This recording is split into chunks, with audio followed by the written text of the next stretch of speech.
Minä olen ollut ihan syntymästä asti vammainen. Vammaisuuteni huomattiin noin vuoden ikäisenä ja sen jälkeen jouduin Invalidisäätiön sairaalaan tutkimuksiin ja siitä pitkiin prosesseihin, leikkauksiin ja kipsihoitoihin. Siinä vaiheessa 40-50-luvulla niin ei sairaalassa äiti ja isä saanut käynyt näkyvästi katsomassa, mutta salaa pystyvät sitten katsomaan tuolta oven yläikkunasta. Ja minulle on jäänyt yksi kerta hyvin tarkasti mieleen, kun selkeästi näin, että se on äiti siellä katsomassa nyt. Ja äiti hävisi saman tien ja eikä tullut takaisin. Niin se oli pienestä lapsesta outoa ja tuli todella kauhea ikävä. Onneksi tänä päivänä olen saanut vierailla tuolla Uudessa lastensairaalassa, niin siellä on ihanasti petit vanhemmille samassa huoneessa ja heiltä onneksi puuttuu se suuri erokokemus, mikä mulla oli.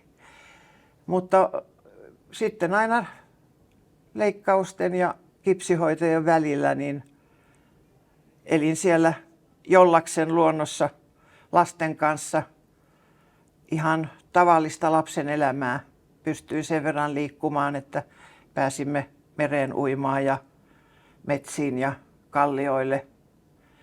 Ja kun oli kyse tämmöisestä veneveistämön paikasta, niin kaikillahan oli veneet ja myös meidän perhe, niin kuin kaikki muut, niin suuntasimme joka kesäloma Hansholmenin saareen ja yhdessä siellä sitten uimme ja vietimme vapaa-aikaa. Merestä on tullutkin itselleni hyvin tärkeä ja semmoinen paikka, missä on ihana oleskella tänä päivänäkin. Valitsen mieluummin makujutut ja majoituspaikat niin nimenomaan merenrannalta. Silloin kun meistä tehtiin työpari Minun maailmani -näyttelyyn ja tapasin sinut ensimmäisen kerran ja aloit kertomaan minulle näitä tarinoita, elämän tarina-asiaa ja erityisesti lapsuuden muistoja ja maisemia. Niin korumuotoilijana heti samaan aikaan kun puhut, niin mä näen ne maisemat jotenkin mielessäni. Ne on varmaan ihan toisenlaisia maisemia kuin ne oikeasti on ollut, mutta heti aloin piirtämään jotain mielessäni, että mikä meitä yhdistää ja mitä tämän projektin puitteissa voisi tehdä. Tartuin erityisesti ihaniin muistoihisi rantakallioilta ja Itämerestä, merestä, Helsingistä ja veneen ja tervan tuoksuista ja sitten otin ehkä semmoiseksi lähtökohdaksi laineet, joista puhuit, laineiden liikkeet, aaltojen liikkeet ja saman tein aloin miettimään sitten vedessä asuvia kasveja, eläviä leviä. Itsekin sulla oli jotain muistoja levistä ja muista elementeistä, joita käytin sitten koruissani. Mä muistan hyvin, kun sä ensimmäisen kerran tulit meille ja päästiin nuoruuteen asti mun kertomuksessa. Siihen se sitten jäikin, kun me kummatkin innostuttiin siitä merestä.